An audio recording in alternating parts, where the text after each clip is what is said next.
Hello everyone, welcome back to Beyond the Veil Tarot and Astrology. My name is Candice Marie. Thanks for joining me. I'll be your astrologer today. Welcome back to my channel. I hope you guys are doing well. Happy Tuesday.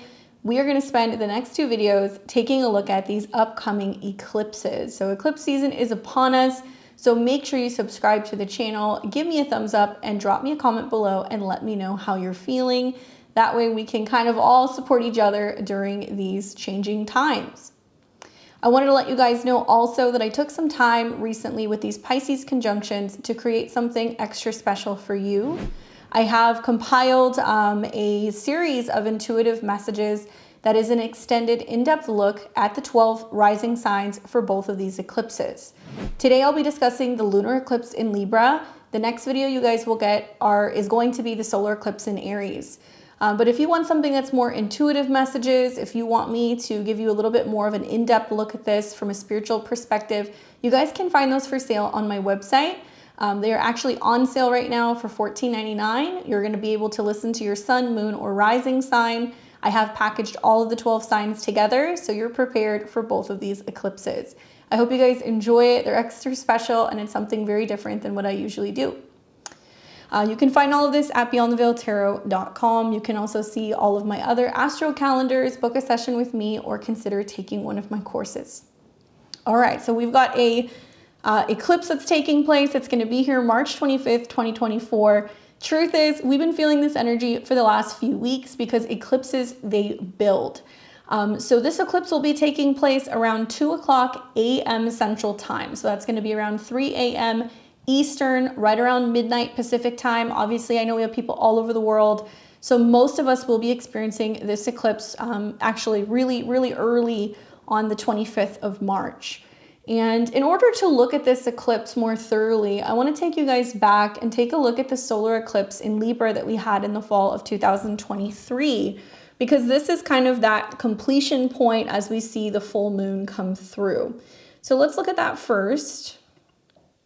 So this was on October 14th, 2023. Okay, so we know that new moons build into full moons. A lunar eclipse is basically just a full moon on steroids. It's a time where we are feeling very emotional. We're letting go of something big is going to be completing. And it really depends on where this eclipse is taking place in your chart. So if you hold tight until the end, I'll take you through the 12 rising signs. We'll talk about where this is taking place for you. But on October 14th, 2023, we saw a solar eclipse in Libra, and this was at 21 degrees. So this was planting the seed 6 months ago for ultimately what this lunar eclipse is going to be kind of bringing up for you. So Libra obviously is a cardinal air sign. It is the 7th sign of the zodiac, ruled by Venus. Strong kind of focus on relationships, balance, equality, law.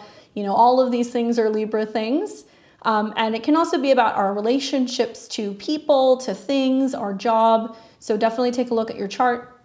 But you planted this seed, and this was a really interesting one. So we saw the conjunction with the South Node. The South Node is currently still in Libra, so this is still a South Node eclipse.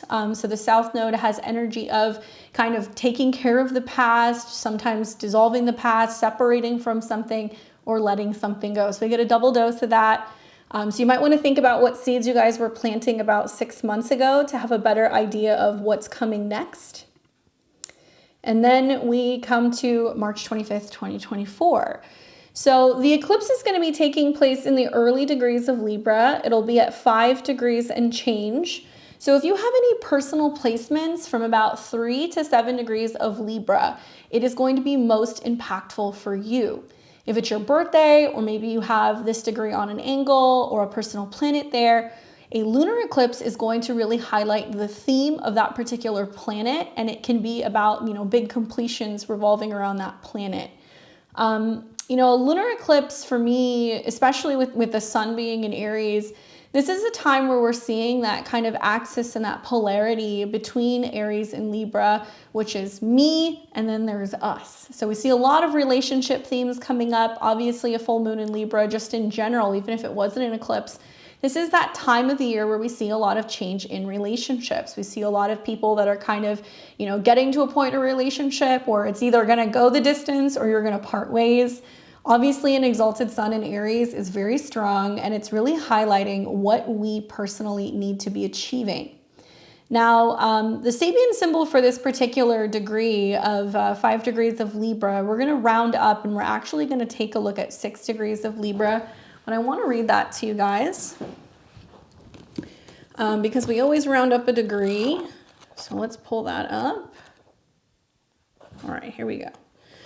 So 6 degrees of Libra, the ideals of a man abundantly crystallized. The key word is personification. The theme, manifesting an ideal. The symbol speaks to the very concrete and outer manifestations of inner insights and realizations in the practical everyday world. The image of the ideals of men abundantly crystallized alludes to the standards of excellence, beauty, perfection, taking definite form or shape. The suggestion here is that the function of the ideals to inspire men to take positive action when opportunity knocks, and that the rest is satisfied in the mental construct of the ideal itself and the ultimate escape. Man comes to be what he is as a result of the ideas that he forms and his ability to live up to them. And he draws to himself the experiences he needs to refine them. At its highest, the symbol represents unique ability to develop all potential to its highest expression through creative resourcefulness and uninhibited imagination. Watch for failure to rise above the level of mediocrity as a result of an uninspired complacency or the avoidance of commitments and preference to keep the status quo. The accent is on seeing your ideas manifested concretely. You may receive proof or verification that something you believed in and hoped for really, truly is.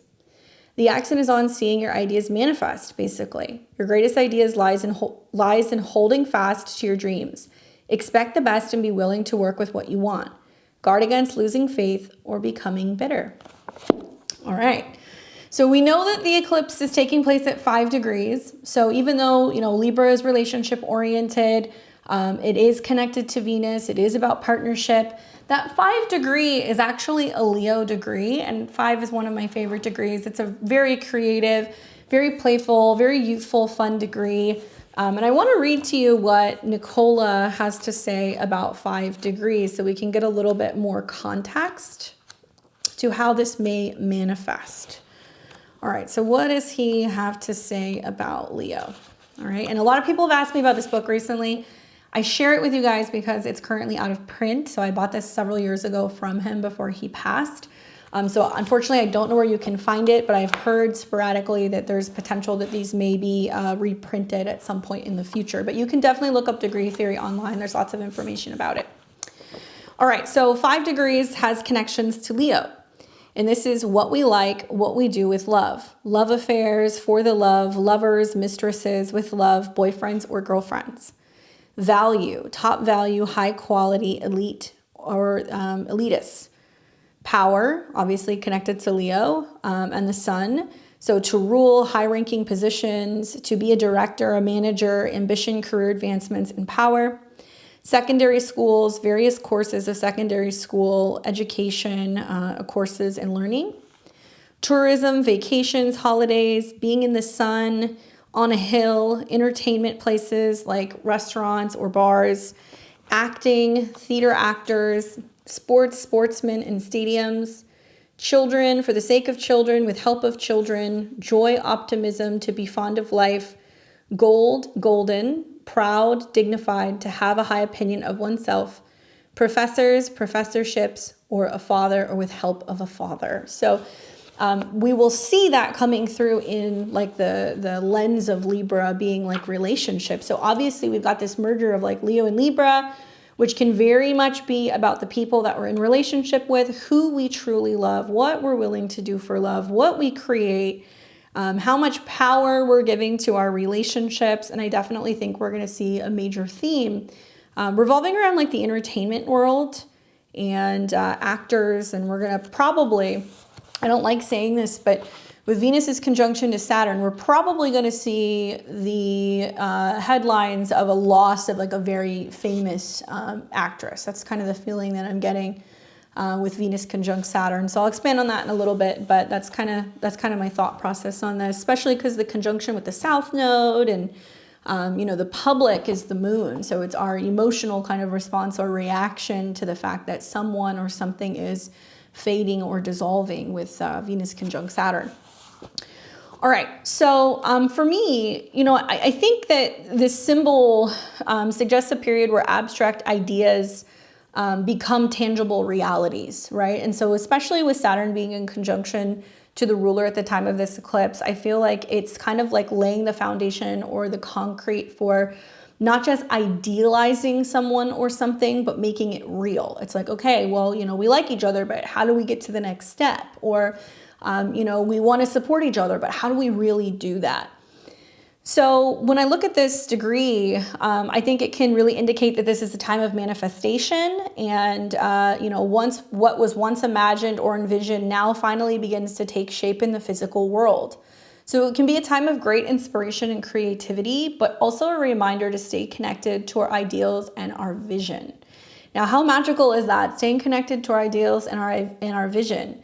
I think it's about, so much of this season is about making our visions a reality, making our dreams a reality, not just sit by and kind of daydreaming, actively making things kind of come to fruition.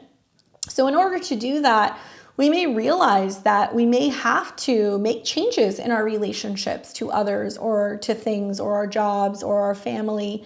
And it may be a time of having to make some difficult sacrifices because of Venus's placement in Pisces. Now, lunar eclipses in general, especially in this case, the lunar eclipse is in Libra. It's occurring when the Earth is positioned between the Sun in Aries and the Moon in Libra, causing the Earth's shadow to fall on the Moon. So astrologically, this event is significant and carries several different layers of symbolism.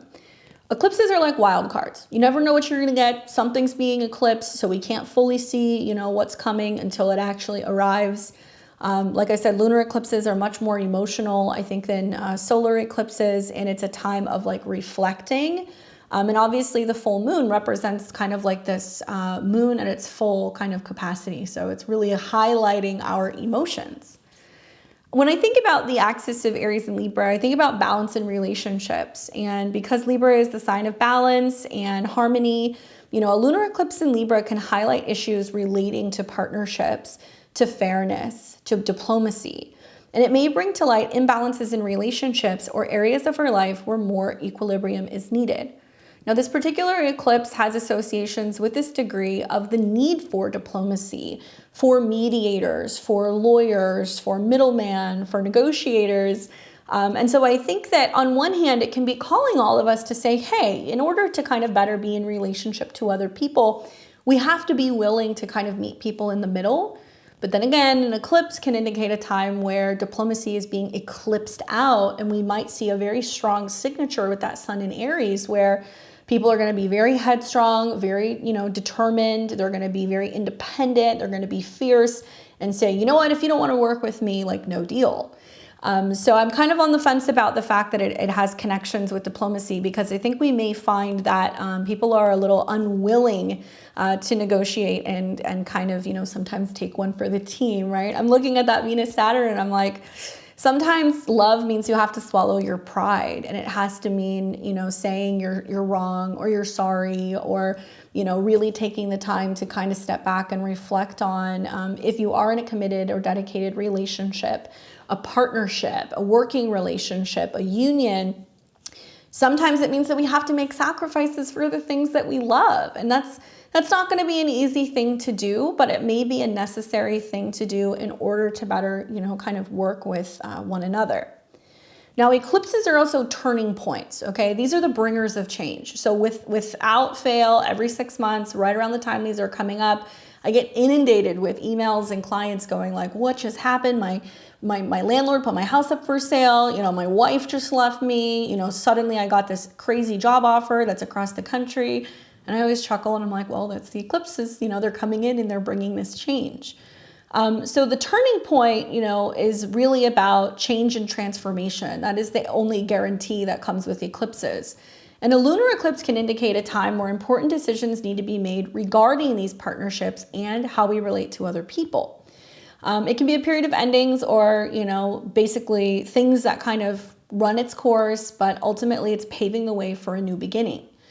If you guys end up listening to those audio files, I do like an in-depth discussion about the two eclipses and really why they're so challenging, but also why they really kind of reflect, you know, what's going on. You guys are going to feel with this Libra lunar eclipse that it's an ending and it's like sudden and out of the blue, because Venus is kind of hidden at the time of the eclipse. She's behind the eclipse. So we're going to see people who are just going to, you know, walk out of relationships or partnerships, or we're going to see people who are going to kind of break contracts, and it's going to seem like it's coming out of left field. But I truly believe that this can be a blessing in disguise, right? 12th house Pisces energies. This is about our spirit guides. This is about our guardian angels. This is about, you know, a higher call and a higher purpose that's going on. And it's about having faith and trusting in the process, that if something is meant to leave our life, we let it go. And we know that that ending is almost a, you know, a guarantee that something new is going to be arriving. So when that solar eclipse comes through 2 weeks later, we're going to see that we have to be willing to go it alone. So many of us are going to be kind of faced with the reality of being like, I have to leave a partnership or a relationship, or I must make this change because I'm growing out of this kind of situation. You know, it's not serving me. It's really serving other people, and I'm changing and I'm evolving. So I'm optimistic, and I have to tell you guys, this eclipse is a lot easier to deal with than the solar eclipse in Aries. You guys will hear me talk about that in my video on Thursday. But, you know, even though Libra lunar eclipses are very much kind of, oh my God, so-and-so broke up, or, you know, this person split, you also hear lots of amazing stories about, you know, people finally tying the knot, or eloping, or, you know, saying their first I love you, or like, you know, lovers reuniting after 20 years. I definitely think we're going to see some really beautiful stories because of Venus's exaltation conjunct Saturn, where the real relationships that are meant to be, they will last the test of time. Equally, those of you guys who are seeking, you know, divine partnership, you may find that having a little bit of faith and, you know, resting and reflecting and working on yourself and kind of holding steady until the timing is right, you will be rewarded for doing this self-work. So I've heard lots of comments recently, people saying, can you do more relationship stuff? Can you do less relationship stuff? The truth is I can't talk about a Libra lunar eclipse without relationships. And it does not mean that all relationships are going to end. It just means they must evolve. We must be willing to make sacrifices and working with our partners in order to get to that next step, right? And it's very karmic. The South Node is karmic, but Venus-Saturn is super karmic in the sign of Pisces, that if certain relationships were destined to come together, likely this is triggering that, and vice versa. If people have reached a point where they keep trying, or they're repeating the same cycles in relationships, they're finally going to get off the merry-go-round and they're going to go, you know what? It's easier to be alone and to work on myself than to be in a relationship that's unfulfilling, or to keep repeating some of these same past mistakes, or keep going through the same kind of karmic cycles. So in essence, I think that this is a really beneficial eclipse. I think it's going to clean the clocks of a lot of people and make people realize that just because you're in a relationship does not necessarily mean you're happy. Just because you have commitment doesn't necessarily mean you have security, you know, and we're going to let go of some of these lazy or indecisive or kind of surfacey reasons for wanting to be in relationships. And when we really are facing some really tough, difficult situations in relationships, we're really going to see what relationships are made of. Are they superficial? You know, do they break?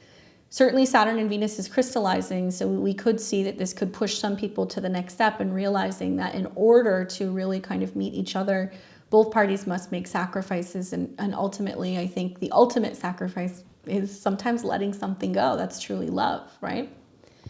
So emotional awareness, huge theme also with lunar eclipses, because the moon represents our emotions and our inner world. So during a lunar eclipse, our emotional landscape is intensified, like tenfold. We maybe become more aware of deep-seated feelings or subconscious patterns that influence our relationships. So there can be some stuff that's coming up to the surface that we're like, whoa, I never realized that I had that kind of going on within me. I never realized that I never got over my first love. I never realized that I never really got closure with that relationship. Or, you know, maybe I'm realizing that I should have told that person that I forgive them, you know, or that I'm sorry. So we can be feeling very reminiscent, I think, during this time. Pisces is about film and video and photographs. And so I think a lot of people are going to be looking back on, oh, look at us, we were 16 in that photo, and like now we're like 60, you know, and other people who are going to be rereading old love letters and looking at pictures and things where you know, had a relationship in the past, and letting it go with love, and recognizing that, you know, sometimes that's the best thing that you can do, is try to hold on to those cherished memories rather than holding on to like grudges, right? And paying attention to, like I said, the subconscious patterns that influence relationships. You know, the sun in Aries is independent. It is daring. It does not want to be told what to do. It wants to kind of get going. And so we're in the season, March and April, where a lot of individuals are waking up. They're saying, you know what, I got to get out of my funk. I have to start kind of being more active. I need to be more independent. I need to be doing things for me. And obviously that's going to have an impact on our relationships. And so you may find that you're kind of turning over a new leaf and you're doing something different. And this is that emotional response that you're getting from your partner, your friends, your family, your coworkers, you know, and people are like, whoa, like what's going on? What's this new and improved you that's happening? So it's going to require us, because we are changing on a personal level, to also address maybe some of the, you know, inadequacies in relationships to other people. When we need more, we're going to be speaking up more and like letting other people know that things are kind of changing maybe with our boundaries or our needs. And they're, you know, in turn, the relationship is going to have to evolve. Now, rebalancing and adjustment, right? Because, well, obviously Libra is the scales, but as the Earth's shadow temporarily obscures the light of the moon during this eclipse, this event can temporarily obscure our emotional clarity. So it's a time of reflection and adjustment where we may need to realign ourselves with our true desires and values. I think about the South Node conjunct the moon, and if you're somebody who has that placement natally, or maybe you're a Libra moon and you're experiencing that, you know what I'm talking about. You know, Moon South Node is mood swings. There are emotions. There can be lots of tears because we've got Venus in Pisces. There can be lots of isolation and feeling as if like, oh my God, why did this person leave? Like, why? And definitely there is a somber kind of mourning side to this with Venus in conjunction to Saturn. And so I think that there is a need to really pay attention to our moods, our reactions, you know, how we are reacting in relationships. Are we having a tendency to kind of like fly off the handles a little bit? But equally, are we complaining and crying about lack of relationship and companionship or support from other people when we are potentially icing other people out, right? Venus conjunct Saturn, 12th house to this, is saying like, are you not, you know, picking up the phone when people are trying to, you know, talk to you about, you know, a disagreement? Are you not calling up your friends and telling them that you're going through a tough time? Are you putting up your walls? So if you have a natal Venus in the 12th or Venus in Pisces, you know what I'm talking about. There is almost like this invisible bubble that's around you, and you're like, why can't I find love? And it's like, well, what are you doing to reach out and be a balanced partner or a good friend or, you know, a good family member or a coworker? You have to let love in, right? And so that's going to be the key, I think, during this eclipse. I encourage all of you guys to really focus on diplomacy and compromise, but that doesn't necessarily mean you're a pushover. I don't think that we're going to have pushover energy with this eclipse. I think that Libra, even though it's ruled by Venus, it is a masculine air sign. So is Aries. Aries is a masculine fire sign. So we've got a lot of masculine kind of cardinal energy up in here that's basically saying, you know, if we need to confront other people and, you know, maybe have a little bit of like a spat, sometimes it can make relationships stronger because you can work through some of those things and you can, you know, reassess the situation and realize that there needs to be some tweaks in terms of like the balance within a relationship to other people. So diplomacy and compromise, you know, finding a common ground. A lunar eclipse in the sign can highlight the need for negotiation and compromise in our relationships and interactions with other people. But something you guys are going to find with the solar eclipse next month is that we are no longer willing to negotiate. Even if that means we have to walk away from certain relationships, even if that means that we have to be willing to go it alone, we have to be willing to be unliked if necessary, if that's what it takes in order for us to find our true independence and our own happiness. If people don't support you, then you keep moving forward anyway. So you may want to give yourself a little bit of a break during this eclipse, you know, reminisce, you know, do what you have to do to process these emotions, move through it. Certainly when we have the rulers of both of these eclipses conjunct Saturn, Even though we're seeing it in Aries and Libra, Saturn is really running the show. I keep calling Saturn Oz. He's like pulling the strings during these eclipses, and a lot of people are going to go, I just don't understand why. Why is this dissolving? Why is this ending? Where did this come from? You know, what's the problem? And yeah, Saturn's trying to get everybody's attention. Now, the South Node's in Libra, okay? It's going to continue to be in Libra until the beginning of 2025. So, you know, the South Node represents qualities and experiences that are familiar to us, and sometimes we rely too heavily on the South Node. And sometimes it can be at the detriment of our own personal growth. So because Libra's connection to balance and compromise, you know, when the South Node is in Libra, there's a tendency to prioritize relationships and harmony at the expense of our individual needs or assertiveness. So with this placement, we're trying to strike a balance between our own needs and the needs of others in order to develop a stronger sense of self apart from our relationships. Well, trust me, I think with the Sun in Aries, the North Node in Aries, Chiron in Aries, Mercury in Aries, you're going to see a lot of people that are going to go, man, I'm spent, you know, mentally I'm frazzled. I'm doing so much people pleasing.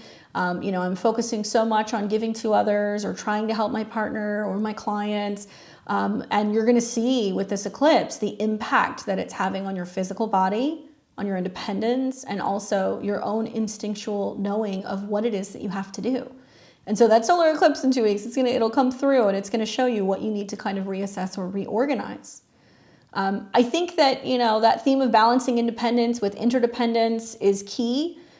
We may be learning to assert ourselves more efficiently while maintaining harmonious relationships and better boundaries. And we may be challenged to find ways to express our individuality without alienating others and learning how to develop a healthy sense of self that's not overly dependent on external validation, approval. And I encourage all of you guys to be like, I have to do what's best for me right now. And I respect what's best for you. And if what's best for me isn't what's best for you, then we need to kind of have a come to Jesus moment and be like, well, you know, what do we do in this situation? The last 2 weeks, I've noticed there's been a handful of clients that have been coming to me saying, you know, I'm taking space from my partner. People have been married for years that are like, look, we're doing a year apart, or, you know, we're living in two different, you know, homes in different cities. People who are saying, well, I'm going on a break with my partner. It seems to be in the air right now. So those of you guys who are not in relationship may be navigating this a little bit better than other people. But equally, you know, if you're single, this can be an eclipse where you're really feeling the emotional impact of being like, wow, it's really just me out here, you know, and when will I find somebody? And I encourage you to not make it be about relationships to others, make it be about relationship to yourself. And you will see that the more that you're redirecting that energy to yourself and kind of getting to know yourself and really filling your own cup and being proactive and going after the things in the life that you want, the universe will reroute you. We'll bring somebody in who's going to be a vibrational match, okay? Now, when I think about the aspects of this particular eclipse, man, there's a lot of them. So we'll break it down. But obviously, like I said, because Venus rules Libra, we're looking at what's going on with Venus. So we've got Venus in Pisces, exalted, right? We've got an exalted Venus. We've got an exalted Sun. So we've got planets that are really going to be packing a punch and showing you just how sweet, how beneficial, how proactive they can be in these placements, in these signs. Now, Venus, art, music, beauty, relationships, women. She is at a 16 degree, so this is a Cancer degree. So this is going to deal more with older female relatives. So I've heard a lot of people being like, oh my gosh, my sister's, you know, going through a breast cancer scare, or, you know, my mom is leaving her third husband, or, you know, my wife is suddenly, you know, changing jobs. A huge focus on the women in our lives, okay? Particularly the conjunction to Saturn is older women. So I think of like the crones in our family, you know, the women that we look up to, the women who run the families, sometimes work a full-time job while raising kids, or, you know, keeping a home or teaching them at home. I mean, there's a real need to have appreciation for older women during the time of this eclipse. And Cancer can also be people we live with, people in our family. It can be about our roots, our heritage, women giving us advice, maybe. That's something else that might be kind of coming up, and really learning how to lead And I think in order to do that, we really have to look at Aries and Libra. You know, Aries is that archetype of the warrior. It is, I go off and I go to war and I go and I fight the battles and I overcome and then I come home. And Libra is the spouse waiting at home who has been able to kind of hold down the fort and maintain her, you know, role and reputation as a partner to be able to kind of welcome Aries, you know, back into that space. So it does have a masculine energy of having to kind of keep the balance when there may be something that is not necessarily there. Now, when we think of also like gender roles, that's like a huge thing that comes up with Mars and Venus kind of aspects. You know, Venus in its exaltation in Pisces represents the true act of selflessness, giving to others, helping feed people, clothe people, making sure that, you know, we're taking care of those who are kind of overlooked, right? Pisces can represent something that is hidden. So certainly this eclipse is going to put a highlight on women and children, right? That eclipse is at 5 degrees, Leo, children, the relationship women have for children. Get ready. You guys are going to see some really big mama bear energy. You're going to see some women that are coming out in droves saying we need to protect children at all costs. We will not stand down. We will not be told what to do. We will not be separated from them. We will not be controlled. We will not be told how to raise our children. And they are going to be extremely defiant, to the point of possibly causing a little bit of a ruckus in some relationships or in regards to their relationships to other people, because they know intuitively, no, this is not right. We have to protect them. And so Saturn being there at a 12, I think is definitely highlighting some of these themes in the world of what's really going on with some of the, you know, affairs in regards to, you know, protecting children, what's going on with some of the immigration issues in the world, and, you know, women that are leaving and coming with children, and do they have the support and the care that they need? Certainly Pisces rules things like prisons, mental institutions, hospitals. And so I think we're going to be hearing some startling news about fertility numbers, about the health of women, you know, the medical industry, and whether or not women are getting the adequate mental or, you know, physical medical help that they need in order to be able to be or feel better supported. So I think, you know, mental health is going to be a huge theme for sure. But there's another side of this. You know, I think about, you know, Venus being the ruler of the South Node, and she is, you know, kind of behind the sun. You know, Libra eclipses, it brings out all the skeletons in a relationship closet. And certainly 5 degrees does deal with, you know, drama and affairs and mistresses. And we're going to be kind of hearing about and finding about other women. So people who are married, you know, there can be some skeletons that can come out of the closet about what your partner or significant other has been doing if they are kind of doing some stuff on the sly. Certainly, I think it may represent like a real crackdown on, you know, marriage and tradition and what it means to stay committed, and like people really talking about this, especially within church or religious sermons or temples. Talking about the institution of marriage and what that actually means, and that it's not just a piece of paper, that it's like standing by your partner and remaining faithful to them, and the sacrifices maybe that we need to do to kind of endure the seasons of a relationship. And so I think we're going to be talking more about that, so that'll be interesting as well. But certainly, yeah, some skeletons can definitely come out of the closet, and we can see that if there has been any past wrongdoings in relationships, or if there are women that are kind of partaking in, you know, being a mistress, or there being affairs and stuff, it definitely is more likely to, you know, kind of come out, especially because Pisces is what's hidden. So I think we're going to hear also more about, you know, human trafficking. We're going to hear more about prostitution. We're going to be hearing more about things that are going on with women in prisons. That'll definitely be a huge focus as well. Now we've got that exalted sun that's in Aries, and obviously a full moon is with the sun and the moon in opposition. So the sun in Aries is like, it does not ask questions. It kicks the door in. It's like, here I am. This is what I'm doing. It's very creative and it's very passionate.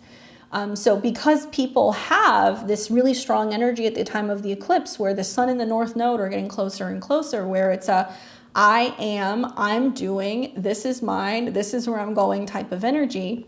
The North Node in Chiron, I'm healing, you know, or I feel wounded, or I feel victimized, that can come up here as well.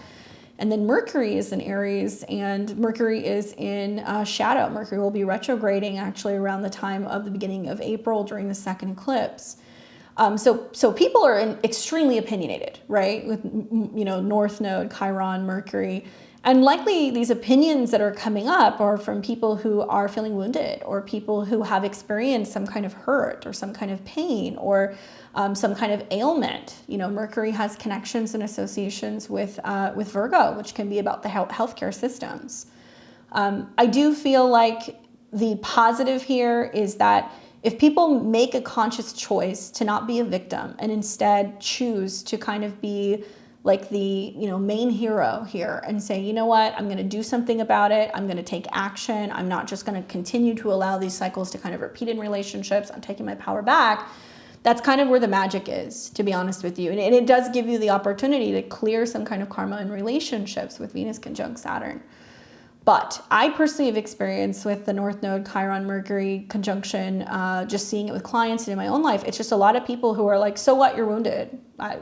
Suck it up, get over it. And people not being very compassionate and not being very understanding and not being very caring and being so entirely consumed and self-focused or angry and agitated and dismissive that we're missing out on the opportunity to actually really participate in relationships. Relationships are supposed to be a two-way street. It's not one person kind of railroading the conversation and making decisions and not hearing the other person out. It's supposed to be a back and forth, right? Conversations are supposed to be kind of like a ping pong match. You know, you say something, I respond, I listen to that, I give you my feedback. We're not doing that. We're not seeing that kind of collectively right now. So the downside is that if people don't take the initiative to say, you know what, I'm going to start being more self-focused, I'm going to start doing my own stuff, I am going to actively work on myself and be better, so in turn I can be a better partner to other people, we're gonna have some challenges if we can't do that. I'm liking Venus in a sextile to Jupiter and Uranus. So if you guys notice, Venus and Saturn up here form the sextile to Jupiter and Uranus. That conjunction is growing closer and closer. So that definitely means that if we are willing to either A, build that, you know, firm foundation, you know, likely take time to be alone with our partners, to be building a strong faith in our relationships together, to be making sacrifices together, to be making the sacrifices to have a healthier relationship, then we can grow, right? Taurus is about growth. It's an earth element also ruled by Venus. So it's saying that, you know, sometimes we have to kind of let the past be in the past, or we have to be willing to stop bickering about what's happened in the past, and we need to say, what are we going to do right now in this moment? What's the next step? Where are we going? Then, only then, we can feel more stable, secure, more financially secure, and we can actually start to see growth together. And also healthier finances, healthier self-esteem, right? That's a huge important focus there as well. Venus is the dispositor of Jupiter and Uranus. So I love to see Venus in mutual reception with Jupiter, because that's saying like, listen, babe, for some of us, you know, an ending of a relationship is probably the best thing that could have happened. Look at it as a blessing in disguise, that was being removed from your life for a purpose. Why? Because it was taking a swipe at your self-esteem, or you were spending too much money taking care of another person. Or maybe, you know, it ultimately wasn't really something that you truly valued. You identified with having to be a part of a relationship, but in reality, you could have felt like you were just, you know, like piss poor in the relationship department. So some people will experience that Venus-Saturn kind of dissolving and realize like, okay, I'm kind of feeling like I'm really vulnerable and I'm exposed. And then we'll get into the next eclipse in Aries, and then we do that integration, we do the healing. But what if it means that to truly have a good, solid, firm foundation, to have a healthy relationship with money, to have a healthy relationship with food, to truly live deliciously, right? It means that we must be willing to be sympathetic, to practice empathy. That the best way to actually feel full is to give, to be generous to people who are in need, to help others who are less fortunate. I think that's truly the message of this. That's what it means to be truly rich. So it can really open us up in a very overwhelming way and make us realize that we should be very thankful for the things that we have, for the families that we have, the relationships, the finances, for our health, you know, for our kids. And we'll be looking around at some people who are definitely going through some hard times, and it can encourage us to be more so compassionate to those people who may need some kind of support. Certainly there is also some energy here revolving around, like I said, what we let go. We have so much more to gain. But it can also be talking about, meditations, focus on manifestation, doing a lot of work and prayers and spiritual work about raising our vibrations, because Uranus is about vibration and it's about frequency. So with Jupiter conjunct Uranus, we're feeling the frequencies of the earth. They are intensifying as we get closer and closer to this mid-April date when they conjunct. So with Venus conjunct Saturn, it may be this catalyst event where there is some kind of collective grief, sadness, mourning, letting go, that really inspires this amazing renaissance or opportunity for people to say, hey, we have to create art, music, film. We have to do things that inspires people to come together. We want to use that sadness almost as a muse to be able to have some kind of liberation. So I do think we're going to see some really interesting kind of art and style and music movements, post this eclipse. A lot of people are going to be creating some really amazing breakup albums. Get ready for it. It's coming. And it's going to be stuff that's going to be more Piscean. It's going to be sad. It's going to be soft. It's going to be softer in terms of percussion. We might see more acoustic or things that are unplugged. And we might see something that really kind of, wakes us all up and makes us realize that, what, to love and to have lost is better than to not have loved at all. That's really the Venus-Saturn kind of conjunction in the 12th house. Now, we're going to see this eclipse trine Pluto, which is hey, that's super powerful. So Moon trine Pluto is emotional empowerment. And Pluto is in the sign of Aquarius, so it's in a fellow sister air sign. So this is about communication, intellect. I feel like the true currency in the future is going to be about who we can rely on. What organizations, what networks, what associations, what friend groups we have. I don't think it's necessarily going to be determined by a value. I think it's going to be based off of a trust-based kind of connection. So it pays to have really good friends right now, especially if you're going through some, changes with your relationship status or, kind of still mending a broken heart. That trine to Pluto reminds us that it's important to have relationships with people who are near and dear to us that have our backs as we're going through these trying times. Equally, Uranus is the ruler of, Aquarius. So the dispositor being in the second house conjunct Uranus makes us realize wow, actually I'm not alone. I'm going through a breakup and my best friend called me and was like, I'm not letting you stay in the apartment all day. I'm picking you up. Get ready. I'll be there in 15 minutes. I'm not taking no for an answer. That kind of stuff, that Pluto, that kind of tough love, not letting you sink back into, solitude. And for many of us, I think that's a good thing. I think we're learning that there's more than just romantic love. There's so many different forms of love. It does not necessarily have to be romantic. I think platonic is going to be incredibly important, and knowing what it means to have community that we can call upon as we're going through some of these changes. Especially because there may be something powerful within these groups and connections to other people who have been where you've been in previous situations, who can give you solid advice and also support you and help you rebuild the process, not just emotionally, but also in a sense of self-esteem. So incredibly powerful trine to Pluto. And while that trine is happening, that means that the sun is kind of still slightly sextiling Pluto. So the sun sextile Pluto means as we go through these transformations of our networks, our friends, our social groups, our goals even, as these are changing, we are changing on an individual level as well. We've got that group of people cheering us on. And if you don't have that, now is the time to start thinking about building community. Aries was always kind of seen as something that was, more independent. I mean, I see it as something that's nomadic. And I think that we're seeing a lot of people that are shifting more into wanting to be more independent, or they're wanting to travel alone, or they're wanting to kind of, live in various locations and move around and travel by van and live places and live off of the land. So not everybody is subscribing with the South Node in Libra to, I have to be partnered, I have to be married. No, we're seeing a lot of people shifting away from that. My concern is that if you're doing that and you don't have the support of community, it is potentially going to be more challenging for you in the long run. That North Node Chiron conjunction is indicating that being alone, it's free and it's independent, but it does not necessarily help you if you're not reaching out and connecting with other people.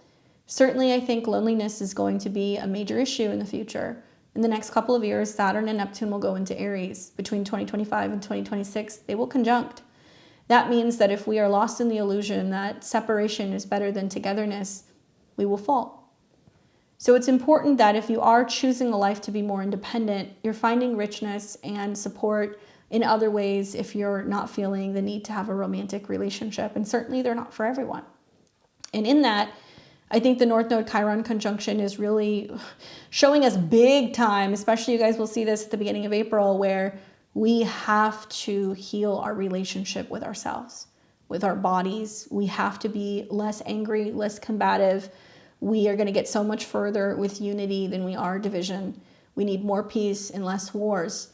And if we can do this work during this time, I really feel like there can be this huge shift in the collective and we can actually really kind of break through the other side.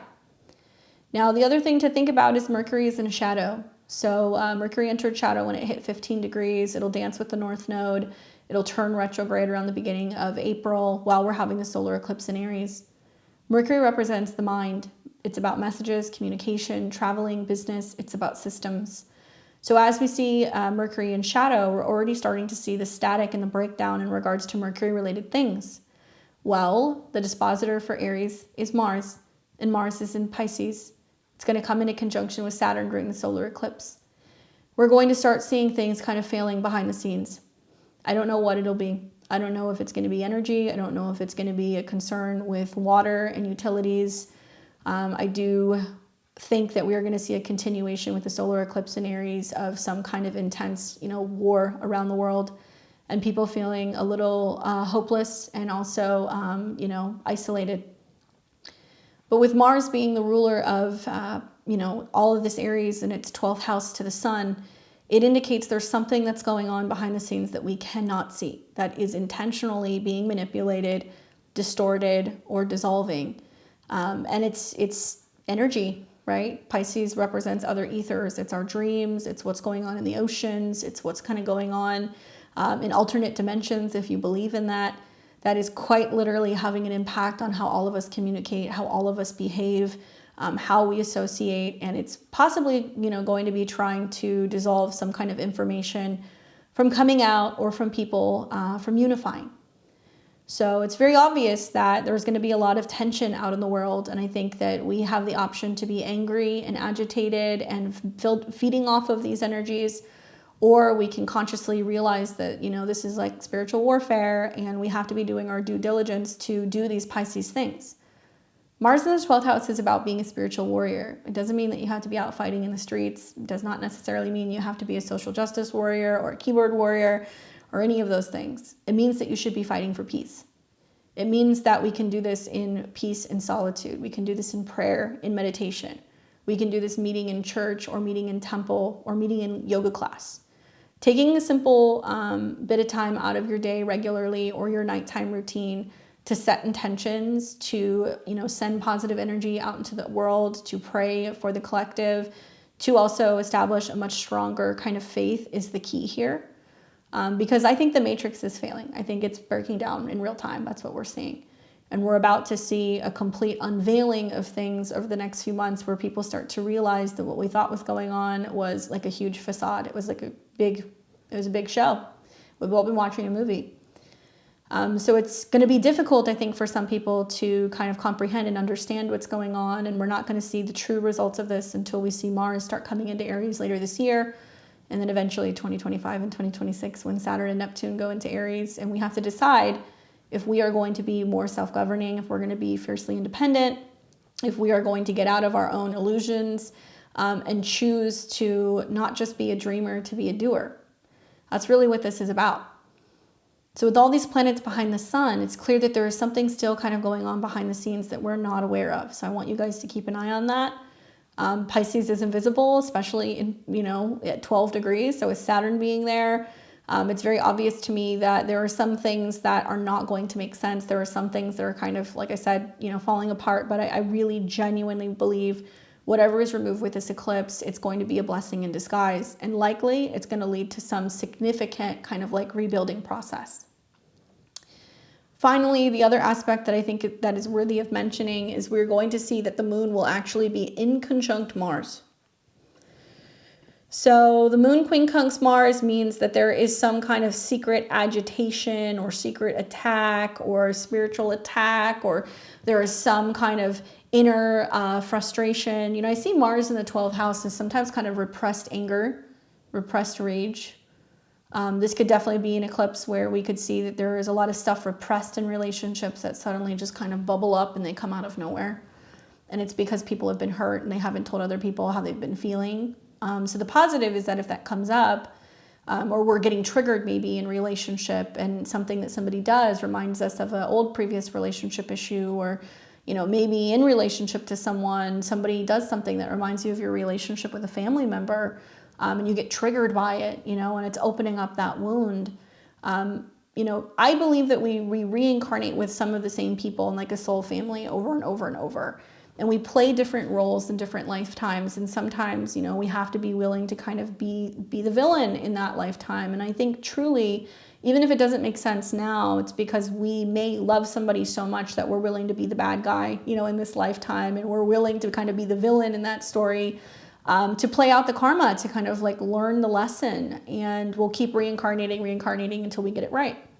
So as I look at this in conjunction to Mars, I feel like we're going to see some things that are going to be going on where, some of those karmic contracts are actually playing out in real time. And we're starting to kind of see some of the things in relationships where, people are actually breaking vows. People are not fulfilling promises. People are, doing people dirty, or people are, like I said, willing to kind of be the bad guy, because clearly there is some lesson that has to come with this in order for the soul to wake up and go, oh my gosh, now I remember, it's not supposed to be this way, and that's not how I want to do this, and, I want to be better.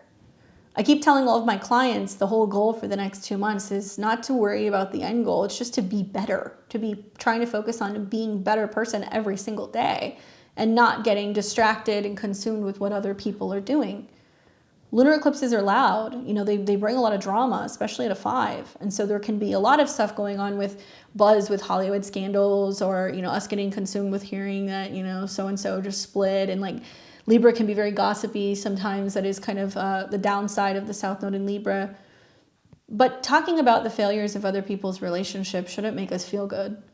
It shouldn't make us feel any better. We shouldn't take any joy in the fact that other people are experiencing sorrow or loss. We shouldn't be sitting around plotting other people's demise or hoping them, wishing them any ill will. Ultimately, that hurts us. And so I think maybe we're going to be looking at this from a perspective of, do we want to be doing this? Is this something we want to be doing? Is this creating more divide? Are we just, encouraging people to fall less and less likely to want to participate in committed relationships? A lot of people have a lot of things to say about relationships, and the truth is, like, they're not for everybody. But if we start really kind of separating partnerships, and I think the institutions of marriage, which in some ways can be the bedrock for society, it's a slippery slope. Then we're going to start seeing that there is going to be less and less likely of togetherness, less likelihood of being able to maintain some traditional values, some, families. I think that it could be quite sticky. And so I think you guys are going to see a lot of people talking about this during this time. And if we're seeing people who are less likely to want to participate in marriage, why is that happening? Venus and Saturn talks a lot about the music we're listening to, the movies that we're watching, the TV shows we're watching, the content that we're consuming. It's kind of hard these days to find anything that has like a really healthy, kind of like relationship role. And it doesn't matter about their orientation. I'm not talking about that. I'm talking about, two people who don't have the trauma drama, who are supporting one another. And then you also see this like beautiful story where they're able to kind of create this world together. It doesn't generally sell anything, right? You're not going to sell, a bunch of books on that or movies on that because people like drama. And so I think that we're going to be looking at, you know, are we being influenced right now by music and other things? And is there some kind of hidden agenda behind the scenes to dissolve, you know, relationships and unity? You know, are we encouraging people to, you know, continue to consume sometimes some of this like demoralizing content? And is that driving us further apart from having true unity? I think so. But we'll see. I mean, I like some good gangster rap, just like the rest of you sometimes. But I really encourage everybody during this eclipse to be really focusing on, you know, raising your vibration. Pisces is music, okay, but it has connections to Neptune, which can be sound. Sound baths, you know, sound baths, baths, soaking, you know, saunas, being in spas, anything that you can do to kind of relax and like let go. While simultaneously raising your vibration. So it's like I've been telling everybody, listen to classical music, you know, listen to certain binaural beats and frequencies and things while you're meditating or before you go to sleep at night, so you're not kind of getting hit by some of the crosshairs and the ricocheted energies that are going to be kind of bounced all around during the eclipses, and really be focusing on trying to raise your vibration and also maintaining some kind of faith or spiritual based practice. I think this is important now more than ever. So if you're not somebody who subscribes to organized religion, totally cool. But I definitely feel like meditation, prayer, intention, it all has the same vibration, all of it. So you can choose your own adventure in that department, but I think the way through this, especially this and next eclipse, is going to be about having a little bit of faith, okay? So with that being said, I would like to take you guys through the eclipse 12 rising signs. I want to show you where it's taking place. I will pull a tarot card for you guys as well and talk a little bit about what may be manifesting for you. I'm a Western astrologer, okay? I like to use Placidus personally, but for the purpose of my videos, I use whole signs, so that way it's easier for you guys to kind of follow along.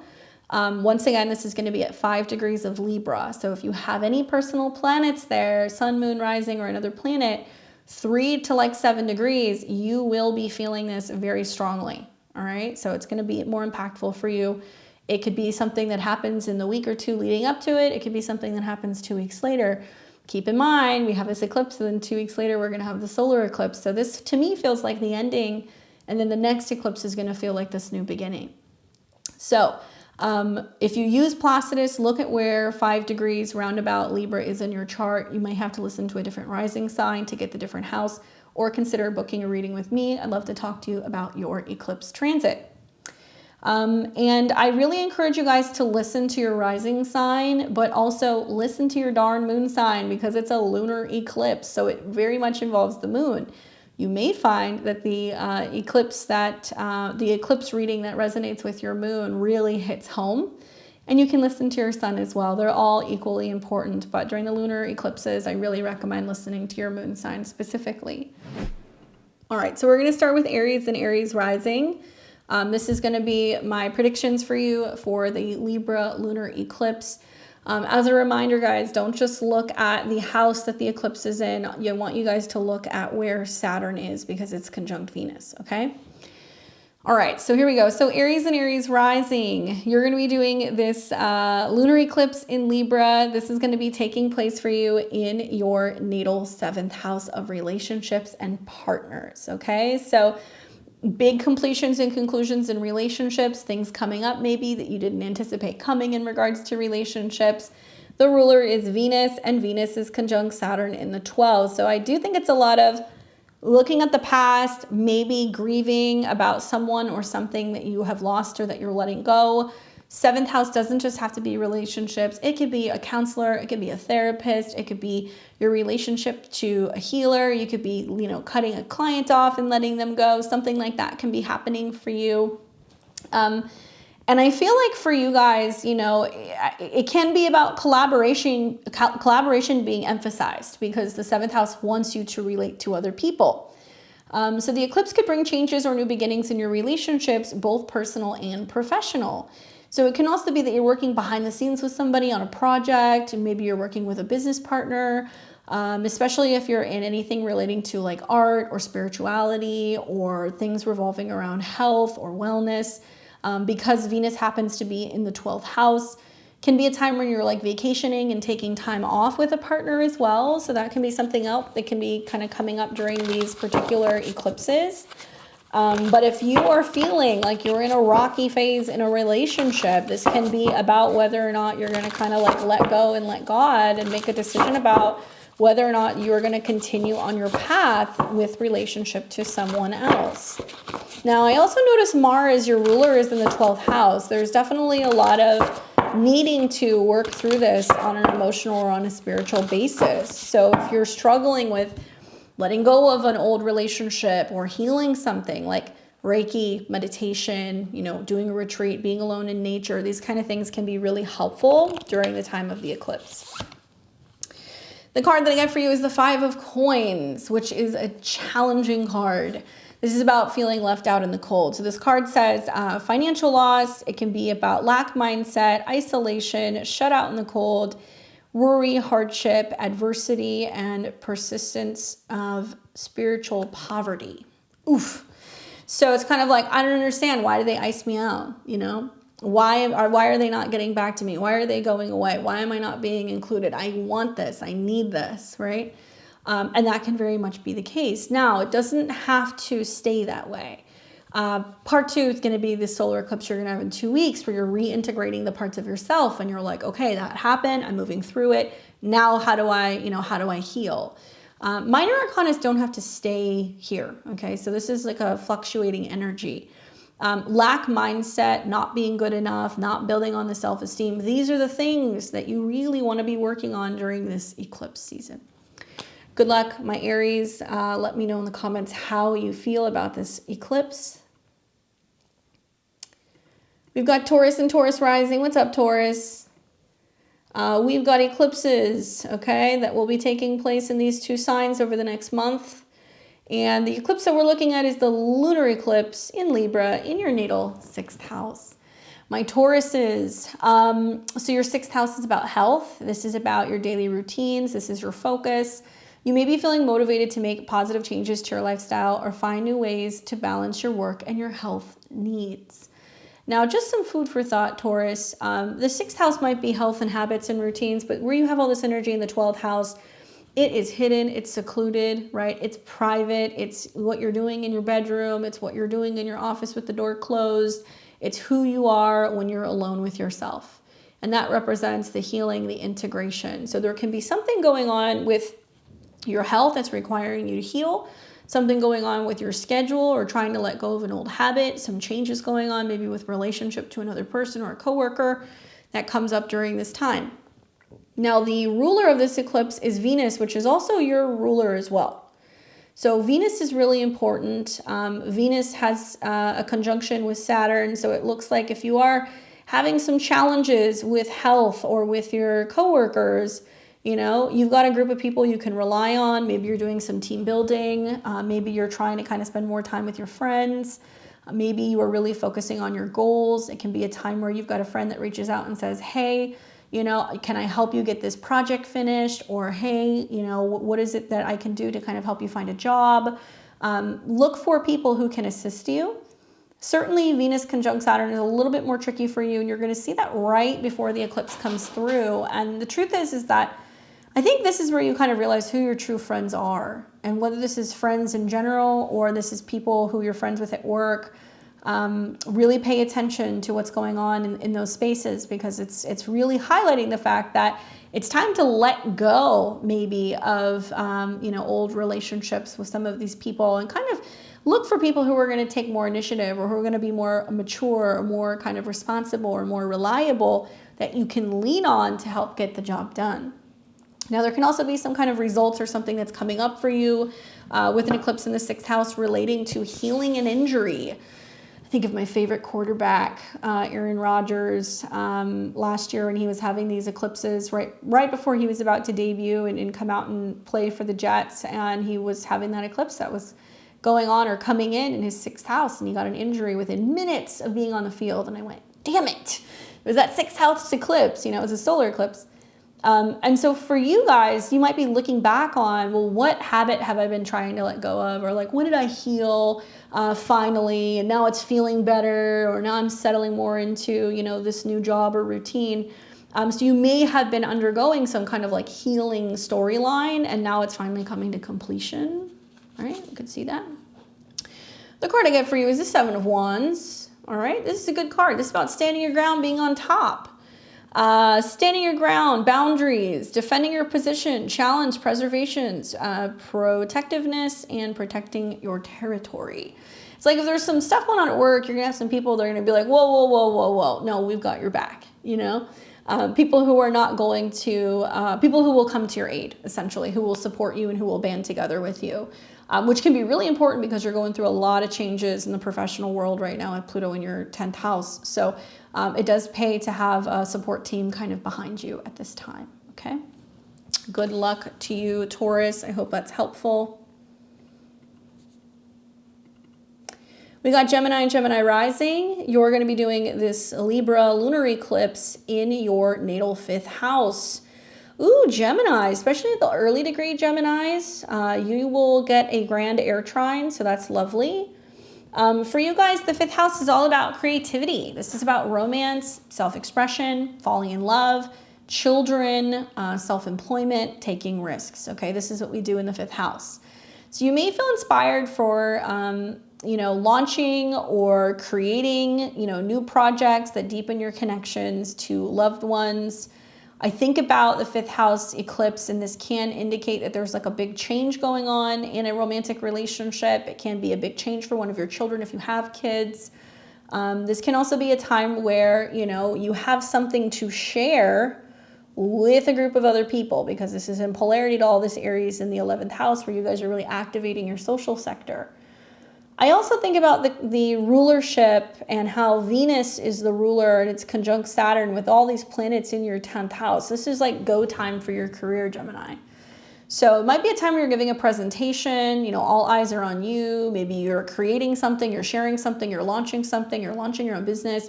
Maybe it's the responsibilities about being a parent. Maybe it's about, you know, you're kind of giving birth to this new creative project. But it can also be about parenting, whether you're a parent or you're taking care of parents. That can definitely come up here as well. But for the most part, it's definitely very positive for you. And I think it's really kind of saying that you can kind of really start to strut your stuff and really show a lot of what you've got going on creatively out in the professional sphere, and get a lot of recognition for the work that you're doing. So yeah, I think it's a good one for you. I think you guys are going to navigate this a little bit better, to be honest with you. And whenever we see air trines, this does talk about the need to socialize, to move around, to integrate, to talk, to share, to learn. And so with Libra being in the 5th house, what are you learning about, you know, relationships, or what are your children teaching you, or what new hobbies are you kind of learning? And some of you guys may consider turning that into like a business, or some of you guys may decide that you're finally, you know, embracing the idea of being an artist or being a creative or being an entrepreneur.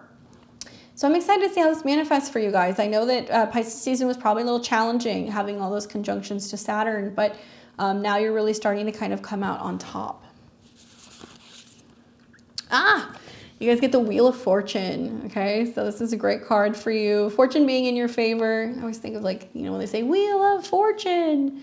Good luck, basically. This is also about fate, life cycles, destiny, a turning point in the universe being in control, cycles, karma, and unexpected events. But generally, these are positive.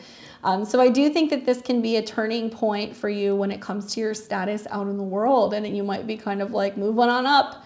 And you didn't expect it. But boy, it comes with a lot of responsibility with that conjunction to Saturn. Good luck.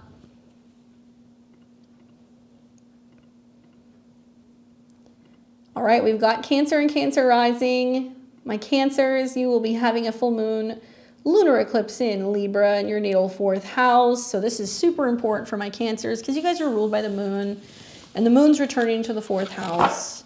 And we've got a full moon, so you're going to be feeling it. So a lunar eclipse in the 4th house, especially with the south node being there, you know, that makes me feel like there's going to be a major focus for you when it comes to home.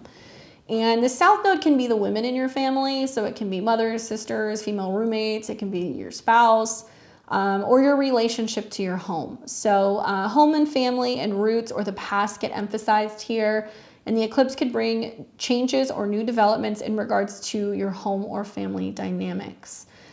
So, you know, the South Node moon, you might be finally finishing a renovation. You might be finding out that you're relocating. You might decide that, you know, you're ready to buy a house, or you're ready to kind of move into a house, or you're helping a family member do that.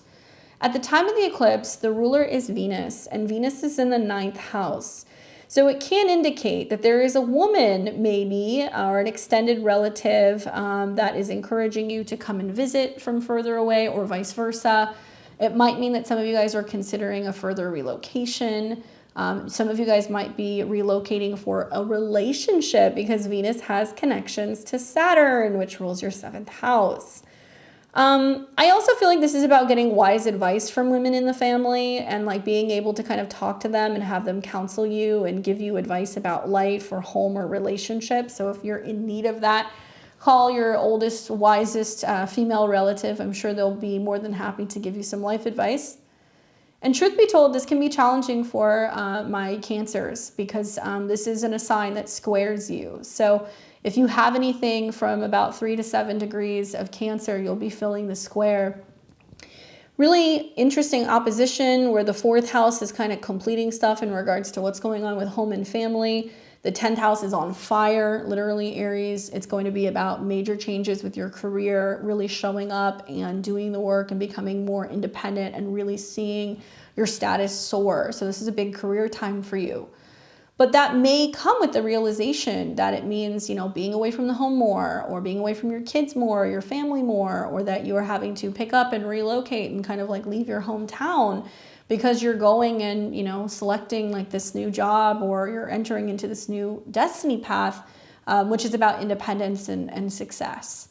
I think it's interesting for you. I'm excited to see what happens. I will tell you that South Node eclipses in the 4th house can go hand in hand with, you know, completions of life, sometimes with older family relatives. We can see that, especially with Venus conjunct Saturn. You know, I don't know if it's that, you know, you have a partner that's like, hey, my grandma passed, I got to go to the service. And you're like, I'll go with you. Or you're getting a call from an extended family member somewhere else, and you're hearing, okay, they're not doing so well, or, you know, they're needing help moving. There can be some challenges that can come here, okay? But for the most part, you know, that Venus and Saturn, all of this Pisces energy is trining your ascendant. So it's emotional, but it can be, you know, helping you kind of broaden your horizons, helping you tap into intuition. I could definitely see some people being like, oh, my daughter's going off to college, you know, with all those planets in the 9th house, she's leaving. Yeah, so we'll see what happens with that. You guys will have to let me know. The card that I get for you is the 2 of Wands. That's a pretty optimistic card. That's kind of about like, you know, waiting to see the opportunities present themselves. It's almost like if you've been wanting to relocate for a while, or if you've been wanting to finally go and check a place out that you would consider moving, like there may be some things that come up with this eclipse that like really kind of prompts that, where you're like, okay, well now I have the time to check it out. Or now, you know, now that I'm not having to stay in this location and I can live anywhere, I might as well go. You might see that. This is about choices, decisions, the first steps, choosing a path, future planning in the dark, preparing to leave your comfort zone, and you're saying, should I stay or should I go? You're going to go. Trust me, there's going to be something that's going to allow you to go because you are the moon. So as it connects with the South Node, you're going to see it's time to either move or it's time to let the past go. Good luck, my Cancers. Let me know how it plays out for you. I've got Leo and Leo rising. You guys will be doing this lunar eclipse in Libra in your natal 3rd house. All right, so for you guys, this taking place in your 3rd house is all about communication. It's about learning, siblings, they can be a focus, your neighborhood, even your vehicle.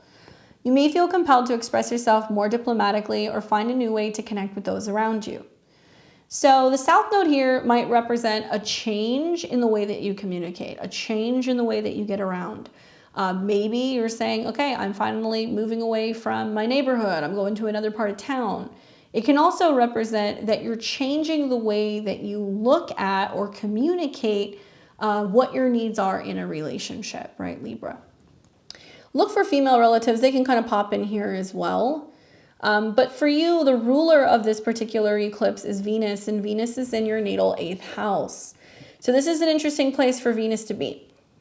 Venus here, I think, talks about a transformation of love and relationships. The conjunction to Saturn is kind of mirroring a need to go deeper in terms of intimacy, physically, emotionally, spiritually, psychologically, with another person.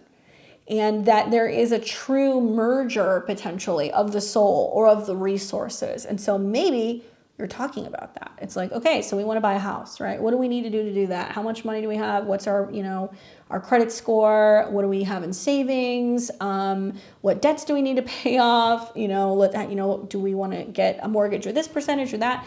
These things can kind of be coming up. And you can also be talking about joint financing, joint budgeting. It is possible you get a really important phone call or email with this eclipse, because the third house is communication, about a tax document, 8th house taxes. Or it may be that you're talking to a partner about kind of coming up with a budget or how to pay something off. You might be discussing that at this time as well. I think about how for you guys, this is an easier eclipse because it's going to be sextiling your ascendant and trining Pluto. So having this willingness to have the difficult conversations can definitely bring you to the next level in a relationship. The trine to Pluto opens it up and it transforms relationships and partnerships. And it's a way for you guys to kind of like build a stronger foundation just as friends, not even as like romantic partners if you're in one. The conversations may actually be about money and give and take, and it might be about a partner sharing or expressing with you their vulnerabilities about their financial situation. And it may be important to discuss or talk about that because you kind of need to kind of clear the skeletons out of the closet, right? All right, and then the second eclipse, you'll see that's going to be trining your ascendant, so that'll be interesting as well. All right, so let's take a look. Let's see what these cards say. And also watch out for like missing documents. That's something else that comes up with the South Node there. So missing documents, and then if you have to replace it, like what it costs you to replace it, For you guys, I get the 5 of Wands. Okay, so it's going to be a little bit of a challenging card. This is about conflict, disagreements, tension, diversity, rivalry, challenges, obstacles, competition, aggression, and clash of the egos. I could see maybe with Saturn conjunct Venus, it's about somebody who's having a difficult time opening up or sharing or being vulnerable, right? That could definitely be the case. But there is a sense of persuasiveness that comes with Libra. And I think with the moon in the third house, you're more willing to kind of be in tune to like, okay, I got to approach this conversation in a sensitive manner. Don't want to upset the apple cart, and find a way to kind of communicate with somebody so you can be disarming, right? To really kind of help them let their guard down. That's kind of how I see this going. So if you notice that there's some partners that are being kind of testy, it might be because there's a deep insecurity or vulnerability, and there's a way to talk to them about that so you can get them to open up, right? Good luck. We've got Virgo and Virgo rising. You'll be doing this lunar eclipse in Libra in your natal second house. For you, my Virgos, this is your house of finances, personal possessions, values, and self-esteem. So this is your money, right? Your wallet, your cash in hand, what you have in the bank, that kind of stuff. And you may find that you're reevaluating your financial situation and making changes to improve your sense of security and self-worth. South node eclipses are about letting something go. So this might be a time where you're more willing to part with objects, you sell them so you can make a profit. Maybe you're losing one sense of income, but you're bringing in something else. The ruler at the time of this particular eclipse is Venus, and Venus is in the 7th house of relationships, conjunct Saturn. I don't necessarily think it's things at all that you're letting go of, or money. I think it's that you're finally learning to let go of old relationships that you've been holding on to. Maybe relationships that were affecting your self-esteem. Maybe it's a time where you're realizing what you really value in relationships, what you want to hold on to, and what you're ready to kind of release and let go of. You might feel like you have kind of collected people over the years that kind of take space in your psyche, and it may be blocking you or inhibiting you from being able to, move forward in relationships with other people. I think both of these eclipses are really calling you to really think about how you can really change and make transformations to your relationship of self. And in doing so, it's going to be a lot easier for you to relate to other people. Certainly Venus conjunct Saturn in your house of relationships is positive because it is kind of correlating with your 5th house ruler, which is about true love, and the 7th house is about union. So it might be a time where you're like, I'm willing to make the sacrifices for the person I love. I'm willing to kind of part ways with what I have been holding on to receive this new blessing. It can also be a time where you receive a payment or a cash out of some kind. You receive some support. Somebody gives you like a beautiful gift or a ring or some jewelry, or somebody is committing to you in a very significant way. In 2 weeks' time, you'll have that other eclipse in your 8th house. And I think that's going to be more about the true merger and like doing the work on yourself psychologically or even sexually or financially to really merge with another person. You'll see that play out over time. But yeah, there's a lot of relationship stuff in these eclipses for you, Virgo. And I think it's just about really clearing house and letting other people assist you or letting other people help you. So if you have some financial challenges during this time, you might have a partner or a client or, somebody who's very generous with you, who's like willing to kind of help because you have so many planets in your 7th house. Wow, the card that I get for you is the Emperor. Okay, so this is both Aries. I think it's pointing to what's coming up in Aries for you next month, but also Mars. Okay, so the Emperor, respect, leadership, father figure, divine master energy. This is also about structure, authority, stability, control, discipline, and focus. And so wherever Mercury is like what you're doing. And Mercury is, in shadow, so it's getting ready to retrograde, and it's going to be about, how you're willing to be more vulnerable and open up to another person and let love in. And maybe there is somebody who's coming that's showing you that they can give that to you, that they are ready for that. Equally, if you're somebody who's like, no, it's not about relationships, maybe it's just about, my relationships to clients, maybe it's about how I'm relating to other people in general. The Emperor can be about like mastering something. So if you're having some financial fluctuations at this time, it's kind of being like, it's okay, I've got it, I've got options. I can, go and get unemployment, or I can get support, or I can dip into savings, or, you're going to see there's going to be a lot of like potential moving money around in the next month and kind of handling the situation like a boss. So you're not feeling like your security is being rocked, right? Good luck, Virgo. For Libra and Libra rising, obviously everybody's looking at you, Libra. You're having this eclipse in your sign. This is going to be taking place in your 1st house. So the 1st house is extremely personal. It's very visible. It's about your body. It's about your appearance. But I think it's also bringing your focus on your relationships and how you balance your needs with other people because of the opposition to your 7th house. Okay. So you got all this energy in your 7th house of other people, whether this is clients, friends, relationships, somebody that you're dating, your relationship with a therapist, your coaches, and you got the South Node eclipse in your 1st house. So this is a time where you're going to potentially be very moody. There can be lots of fluctuations with your emotions. You might kind of feel like you're on a roller coaster and you want to get off of it. Think about the seeds that you planted in October and what intentions you are hoping to have for yourself and your own personal goals and how that's manifesting. So much of the South Node through your sign has been about letting go and making peace with the fact that things don't have to be perfect. They don't have to be balanced. There does not have to be 2 people. You do not have to be a people pleaser. You do not always have to say yes. And it's okay to let go of indecisiveness. And so with that comes a loss of identity and kind of like, shedding your skin, which can be really scary. And the 1st house is also about your body. And this is important because the eclipse is ruled by Venus, and Venus is your chart ruler. So you're seeing Venus is going to be dancing with Saturn. And this is a time, Libra, where you have to really listen to your emotions because they're trying to tell you something about your health, right? About your habits, about your daily routine. You're going to hear a lot of astrologers say, oh, you're going to, change your appearance and you're going to do this and you're going to do that and, you're going to get pregnant. Sure, all of these things could happen.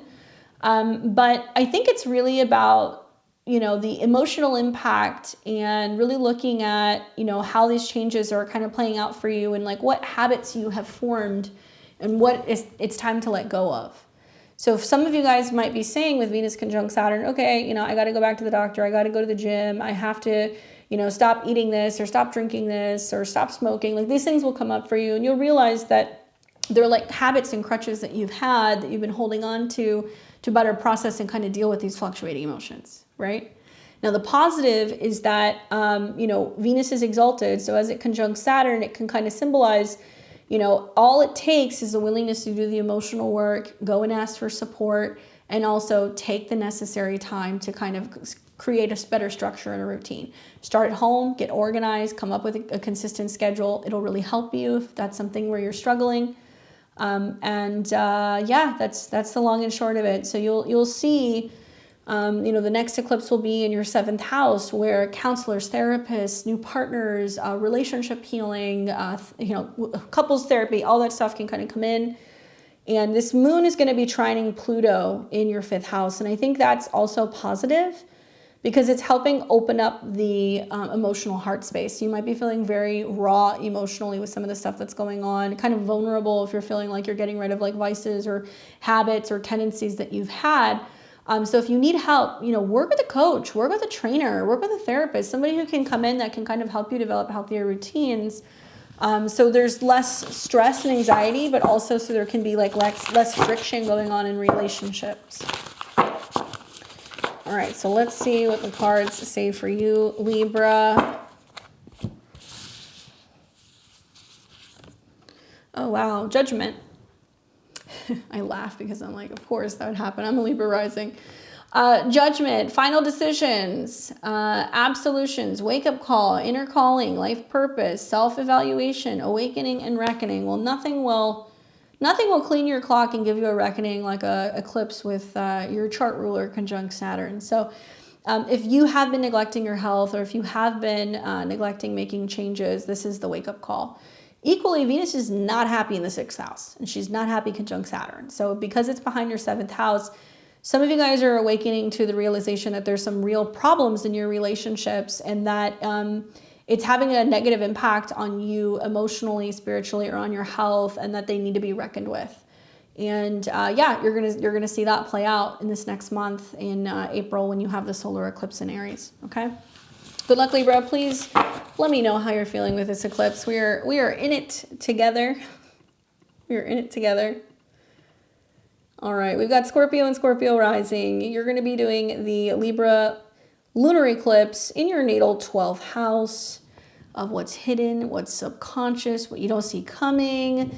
This is your dreams, your bedroom, your private space, you know, hospitals and therapy sessions. And yeah, you can feel kind of squirrely with a full moon here. Okay, so just be ready for it. So spirituality, introspection, and endings are in focus because the 4th, 8th, and 12th house are about completions. So some kind of ending, releasing and letting go of something. Libra, so old relationship hangups, things in the past. And the eclipse could be a time of deep inner reflection and a period of closure and release as you prepare for new beginnings. So yeah, there can be some rumbles going on in terms of relationships, or, you know, finally subconsciously clearing out old relationship stuff from the past. This is all in opposition to a bunch of planets in your 6th house, which is about health and service and your daily routine.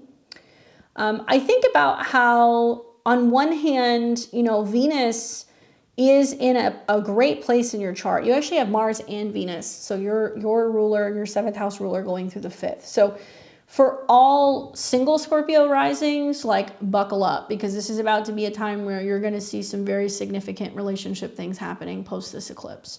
But in order to receive the new, you got to let go of the old. So like, I'm a Scorpio. I love you guys. Stop holding on to the past. Don't hold grudges. Clean house. It's really time to ritualize these endings so you can receive the next chapter. For those of you guys who are looking for love, because Mars and Venus are found in the 5th, you may have to kind of commit to getting out of the house, or a new hobby, or going and doing things and being more social and meeting someone. For those of you guys who are partnered, because Venus rules your 7th and it's conjunct Saturn in the 5th, it does look like there is going to be further commitments to relationships. So it might mean that you take the next step and you're official, or, you know, you start talking about moving in together, you're talking about getting married. The 5th house can be about what hobbies you're doing with your partner. It can be about taking chances in a relationship with somebody, but it can be about making sacrifices for the person that you love, and it may be about sacrifices revolving around children. So Mars and Venus in this house makes me feel like at least you're on the same page with the partner, but still the conjunction to Saturn does kind of seem, well, okay, what about the home dynamic, or what about the family, or how do we manage the kids, or if you're going through some relationship turbulence as a committed, Scorpio rising, it can manifest as skeletons coming out of the closet in a relationship and experiencing some kind of heartbreak, and how that impacts you and potentially your home and your children. Obviously, touch wood, but I got to tell you guys the truth here. The trine to Pluto is definitely clearing something out, and it's meant to empower you because Pluto co-rules your chart, and it may mean that it has a dramatic effect on your home base and on your family. But in light of all of this, I think the sextiles to Jupiter and Uranus is kind of saying you may have this realization that's like, look, if my heart's not in it, my heart's not in it, I got to let it go.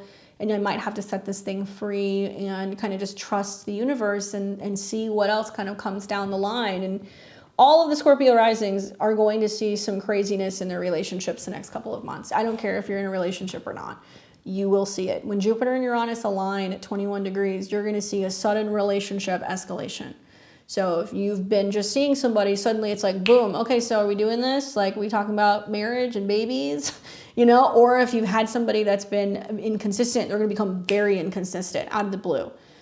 So buckle up, and now is the time to really think about clearing out the emotional closet and anything that inhibits you from being able to have this new cycle, I think, within relationships. But in order to do that, we got to kind of complete the past. And we also have to do a lot of inner work. We have to work on the inner child. That's really important here as well. Card that I got for you is the Devil. You guys are stubborn, huh?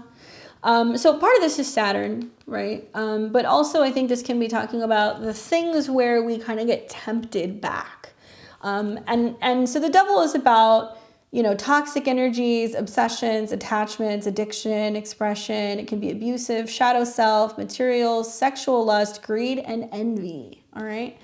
So certainly Venus conjunct Saturn is a little bit more conservative. So it might mean that you're overriding this tendency to be like, oh, I want to have my cake and eat it too. And you're realizing, oh, I've got this thing in front of me. I don't want to mess up a good thing. So I'm not going to get tempted back into the past, or I'm not going to allow those obsessive fixations and thoughts to kind of like resurface, right? It could mean that. It can also be talking about, something connected to Saturn in your 5th house. Maybe there's a childhood wound you need to heal. Maybe you're trying to cut back on partying. That's the other way I could see it, with Saturn being in the 5th house and kind of, approaching dating or relationships in a much more serious way. And maybe you're realizing that there's been some issues that have happened in the past, or where you've been hurt, that's kind of holding you back and keeping you from love. Okay. Good luck, my Scorpios. I want to hear all about it. Let me know in the comments. We've got Sag and Sag rising. What's up, Sagittarius? You've got this lunar eclipse in Libra in your natal 11th house. All right. So it sextiles your ascendant. It's trining Pluto. It's trining your 7th house. So this is a little bit easier for you to navigate. A little bit. Venus is conjunct Saturn in your 4th. So an eclipse in your 11th house really emphasizes friends, groups, and social causes. You may feel inspired to connect with like-minded individuals or get involved in community or social activities. So the ruler is Venus, okay? So even though it's like, okay, you get invited to a party, there's an event, there's a gathering, you see your friends, the South Node is there. So you may feel like your friends are calling you to go and do something, and you're like, I am feeling kind of down in the dumps. I can't go, I can't be there, I can't leave the house, or I'm taking care of grandma, or I'm, back at home for some reason.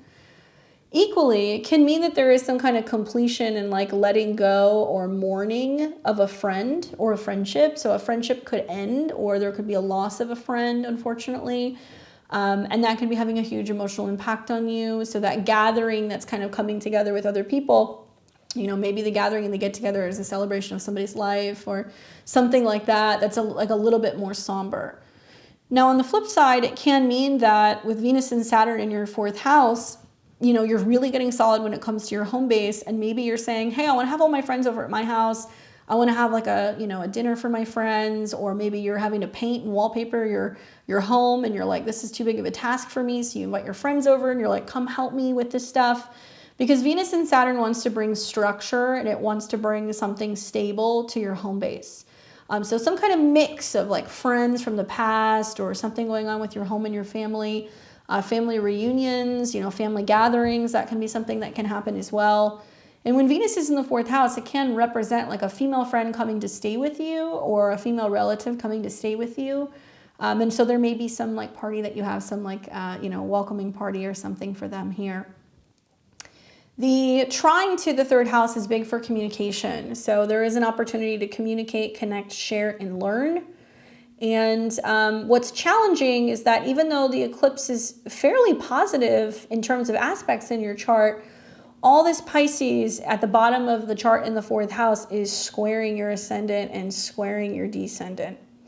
So a lot of my Sagittarius risings have been telling me, it's like, oh, I can't get out of bed, or I feel stuck at home, or just like the moods, I feel you on that. I have Saturn, Venus, and Neptune natally in my fourth house. So you're preaching to the choir. I know what that feels like. But the fourth house is about natural completions of things. It's about things that kind of need to come to an end, or it can be about funerals. It can be about, the past. It can be about family or ancestral karma. So one of the best things you can do is get out of bed, clean up your house, put on some church music, burn some incense, wash the floors, open the doors, open the windows, raise the vibration in your space.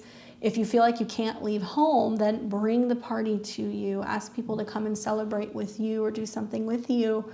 And really kind of celebrate the space that you're building, because they feel like you're going to be needing the input of other people to buy art, to get furniture, something like that. Or maybe you're living with a friend. There's some combination of this stuff that's kind of coming up for you. And I think it's going to be fairly positive.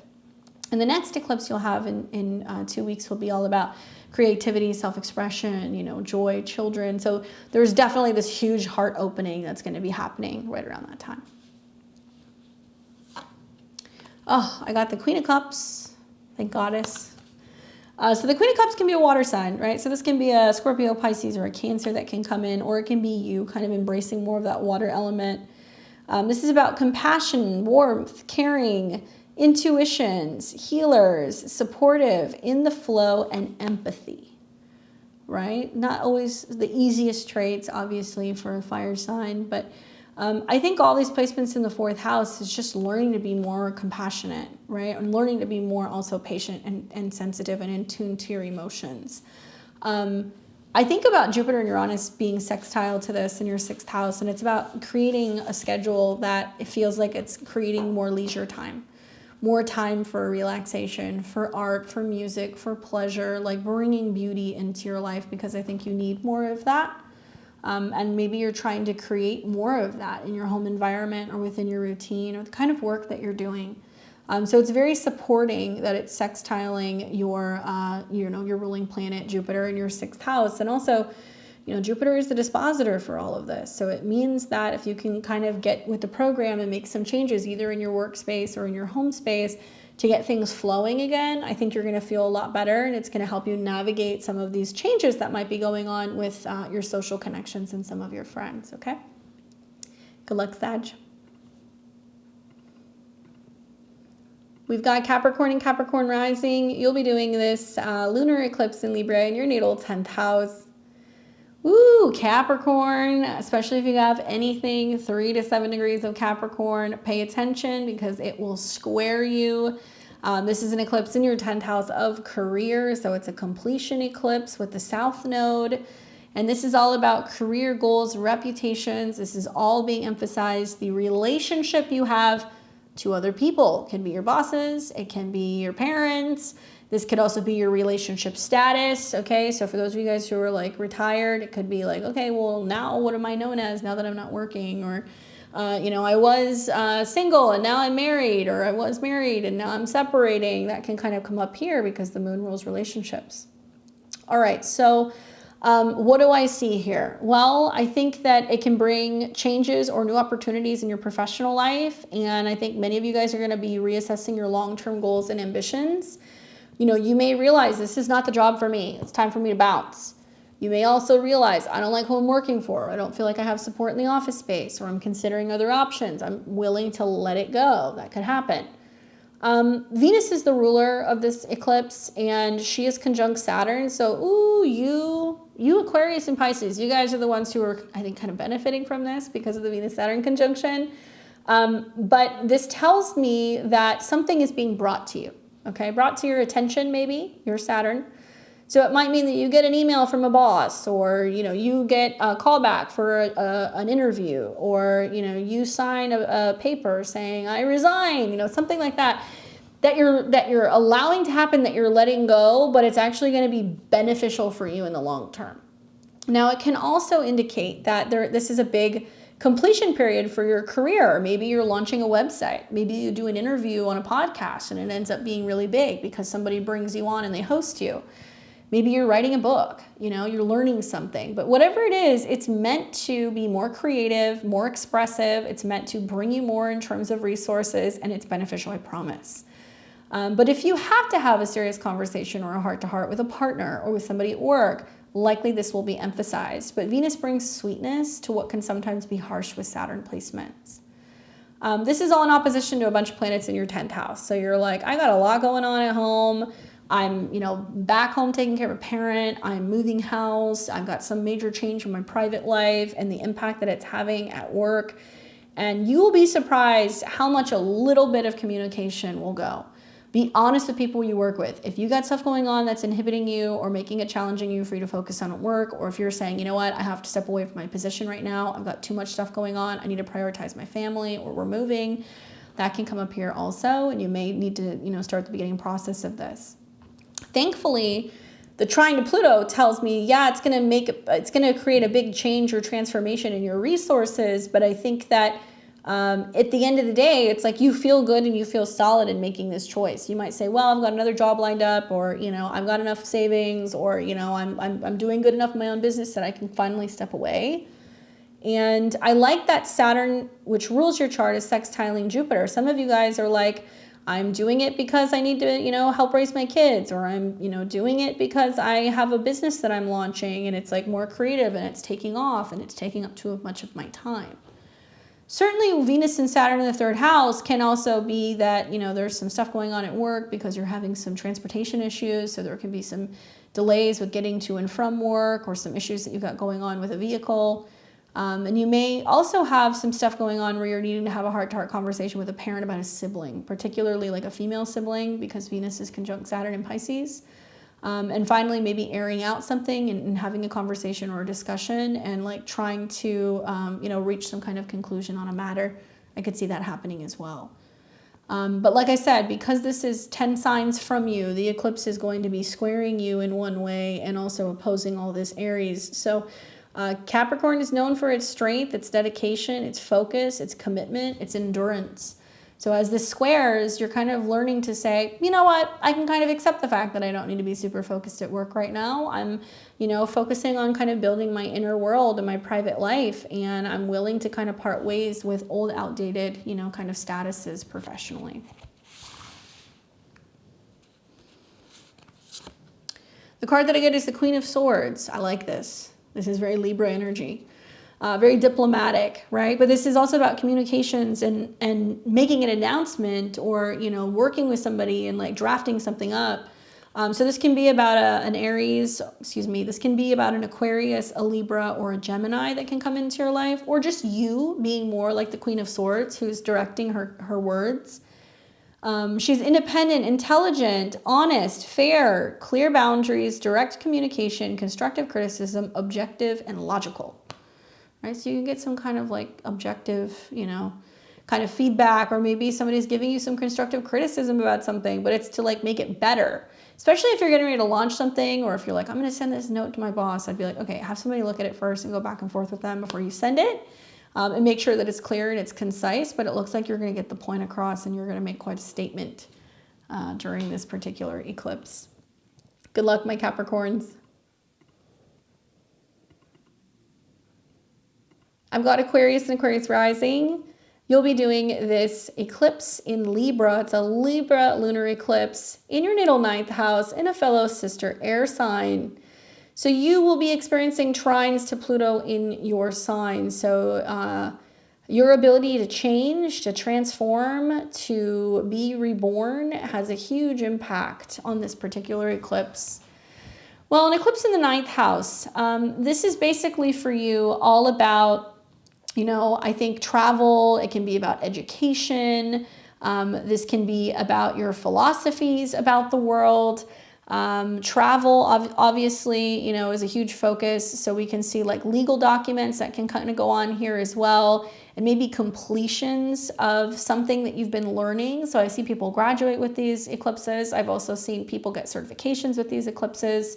So what do I have for you? I have philosophies in focus. You may feel inspired to expand your horizons through learning, travel, and reassess your beliefs and also your world view. So what does it mean? Well, Venus is the ruler, okay? And Venus is in your second house conjunct Saturn.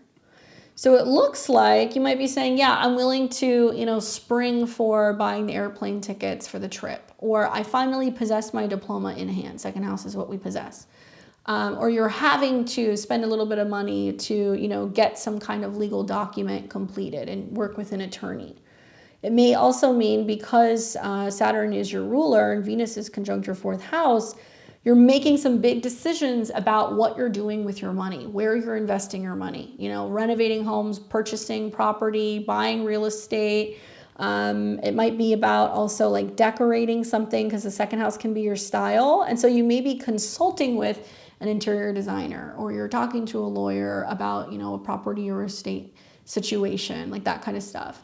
So you might need the advice or support basically of somebody who's considered a professional in order to kind of complete this task. But being that Venus is a benefic and she's going to meet your chart ruler in the second, it is saying that you're going to be blessed with something financially. So something good. I do think it's going to be the necessary resources to expand and make some dramatic changes on the home front. And likely it may be coming from far away. So it might mean that you're like, I have the money now to be able to, you know, buy a house in another city, or I'm relocating with a partner somewhere else. Or if there's some legal standing situation that needs to be settled before you're able to move, you might have the necessary support or funds to be able to kind of make that happen. I think about also, like I said, Pluto being in your sign and the trine that you will see to Pluto, it really means that anything is possible as long as you are open to change. And change is a non-negotiable, my friends. You'll see in April when Jupiter and Uranus meet in your fourth house that there is this like sudden like revelation that happens about your home or your living situation, and you have the opportunity to have more freedom, more expansion than you ever anticipated. And it's a big change for you physically and emotionally. So right now you may be contemplating or considering, you know, do I want to be in other areas? Do I want to go to another country? You know, do I potentially want to uproot my family and go somewhere new? All this stuff can kind of be coming up for you. But I do feel like the eclipse is relatively positive considering it's in a fellow sister air sign. So any Aquarius placements about 3 to 7 degrees, you're going to receive this trine, and I think it's going to be incredibly wonderful for you. Now, all the oppositions to Aries that's taking place in your third house is going to be really highlighting negotiations and documents and paperwork and, you know, making phone calls and having meetings, and it's like very busy. And I could see some of you guys starting the process of, you know, finishing writing something to publish it. And that might be coming with this eclipse, or finishing learning something so you can move on, you know, to the next kind of level in your education, or even moving. So that can be coming up here as well. But the third and the ninth house are houses that deal with like information and learning and ideas and how we grow. And the third house kind of represents like the lower mind, and the ninth house represents the higher mind. So you're graduating in a sense of, you know, what you have always thought or believed about yourself, about money, about resources, values. Maybe you're more so kind of in tune with what's going on with the world financial markets. And you're starting to kind of make decisions about your resources based off of some of those patterns that you're seeing. All right, so let's take a look. Let's see. And I love also Saturn and Venus sextile Uranus in your fourth house. This is very, very supporting for your home and your financial situation. The card that I get for you is the Magician. I love this for you. If you believe it can very much be possible right now. You just have to believe, right? As above, so below. That's the Magician. It's about manifestation. It's about focused creativity, skill, turning visions into reality, inspiration, willpower, desire, resources, and your ability. So be like the Magician. It's like, I have this idea. I'm super invested in it. I'm going to make this thing happen. I know it's possible. And a lot of this is going to require possibly some kind of faith or spiritual based practice. And I think that you may need a pep talk with an eclipse in the ninth house. You may need to talk to, you know, a astrologer, or maybe you're wanting to, you know, speak to somebody who's involved in like your clergy, or somebody who can kind of give you some sagely advice or sagely knowledge. So that way you can like feel like, okay, I'm capable of doing this, you know? So look for that, but stay positive in some of the stuff that you're manifesting, because you're gonna see it come to reality. Good luck. And then last but certainly not least, we have Pisces and Pisces rising. What's up, Pisces? So you're going to be doing this lunar eclipse in Libra in your 8th house. Ooh, sexy. So this eclipse for you is all about transformation. Shared resources, intimacy is highlighted. You may experience changes in your financial situation or a deepening of your emotional connection with others. Oof. All the skeletons come out the closet in an 8th house eclipse. Secrets are revealed, especially in relationships, things that can be very rattling. There can be dramatic changes with joint finances. There can be some realization about your intimacy and relationship with other people. Dealing with fear or trauma is definitely a theme. 8th house is other people's money, and this is all opposing your 2nd house of your personal finances and possessions. You will see with the 2nd eclipse in 2 weeks that there is like a sense of rebuilding your sense of finances and self-esteem. But truth be told, you know, because this eclipse is ruled by Venus and Venus is conjunct Saturn in your 1st house, you are the one holding the cards. You're in control. So I look at this and I go, possibly there's going to be some revealing of some tax situation, inheritance situation, relationship situation where you're going to go, I thought I could trust that situation, or I thought I could trust that person. And you have to take the good with the bad with this. And Venus conjunct Saturn is basically saying, I love myself so much, I'm creating a boundary and I'm not willing to continue this pattern. And it'll be difficult because you have to put yourself first, right? You can't settle any longer, especially if there's some stuff that comes up where somebody has deceived you or taken from you or betrayed you, because that can happen. Now, Venus is exalted and it's in your sign, and Mars is on your ascendant if you're a Pisces rising. So this basically means you're like, you know what? I'm going to be a fighter. I'm creating these boundaries. I love myself and I know when to leave. Leave the job, leave the party, leave the relationship. See you later.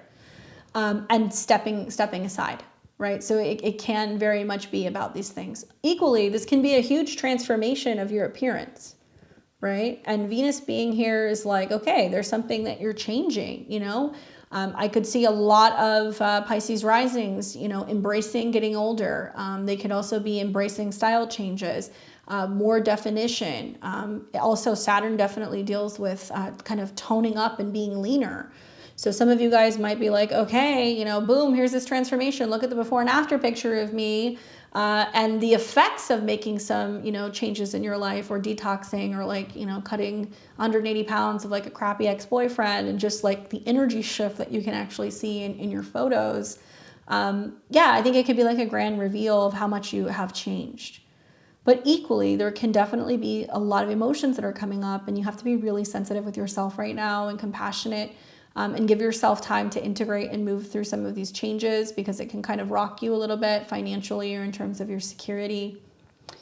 Thankfully, we do also have Venus that is in a sextile to your co-ruler, you know, Jupiter. So it's a lot about learning from the situation, learning how to communicate better. It's about some kind of wisdom that comes in, maybe following your intuition a little bit more. And, you know, eclipses in the 8th house, I've seen things like there's a death in the family, or there's some kind of unexpected tax situation that pops up. I don't really see it being as detrimental per se. I think it's for you guys more emotionally having to detach from something that you thought you could rely on, but now you realize you can't. And I don't know if that's money or if it's a person, because Libra's a relationship. And maybe it's about also recognizing that the relationship with yourself is so much more important, and you're not kind of putting yourself on back burner anymore. You guys will see this more as we get into, you know, the fall, when we start having the Pisces eclipses, and then 2025 when the South Lunar eclipses are in Virgo. So it's like self-preservation 101. If something is toxic for you, you got to let it go. You have to drop it. And learning how to communicate and put yourself first and express your boundaries is incredibly important. And if there's some unexpected expense or something that comes out of the blue financially, you know, you will handle that in the next eclipse, where you're going to have to rearrange some things. But Right now, I think a lot of it is actually going to be about how your emotions are actually impacting your physical body and making sure that you're doing your due diligence to take really good care of yourself. Also, that trine to Pluto in the 12th house is saying something's coming to an end. It has to. There has to be like a release and kind of letting go, you know, and trusting the whole process that, you know, it doesn't mean that you necessarily have to be alone. Card that I get is the Nine of Swords. I'm not surprised by this. This is about anxiety, depression, sleepless nights, overthinking, fear, nightmares, paranoia, negativity, isolation, and despair. So like I said, the first eclipse is going to be the ending. The second eclipse is going to be the rebuilding. So whatever comes up here or whatever gets kind of reworked likely is going to be a rebuilding of your security, you know, at the ground level, and also your self-esteem. Don't lose sleep over things you cannot change, including people, right? That's the big thing. You know, sometimes this is about stressing out over things you have no control over. Whatever is going to be is going to be. And if you're in a period of grief or you're having to mourn or let go, it's okay to be present with that. Just make sure you're taking care of yourself in the process and know that this is a temporary time. Please let me know how this manifests for you. Obviously, you know, everybody's chart's going to be different depending on their own natal placements and aspects. So for some of you guys, it can be an eclipse that's conjunct Jupiter and, you know, you hit the lottery. And for other people, it could be an eclipse that's conjunct your natal Pluto and you feel like it's all kind of crashing down. Please continue to obviously stay subscribed. If you're not already, make sure you're subscribed. So you guys can be on the up and up with the next eclipse video that I'm going to be putting out for you guys on Thursday on the solar eclipse in Aries. I'd love to hear your feedback. How are you guys feeling with this stuff? What do you think? If you agree with me, if you disagree with me, I get a kick of reading your guys' comments. For the most part, everybody's been super supportive. I love that. And I hope to continue to keep bringing you guys more of these messages in the future. If you would like that in-depth intuitive reading, if you would like a further deep dive, I actually talk about both eclipses a little bit more in length intuitively. No tarot, no astrology. You guys are going to get my intuitive messages for the eclipses and the 12 signs. Check out beyondtheveiltarot.com. You guys can catch that on sale this week. And if you guys like it, send me an email. Let me know what you think. I'm excited to see how it does. Otherwise, happy eclipse season. I'm wishing everybody many blessings and much, much love. I will see you all back here very soon. Enjoy the rest of your week. Take care.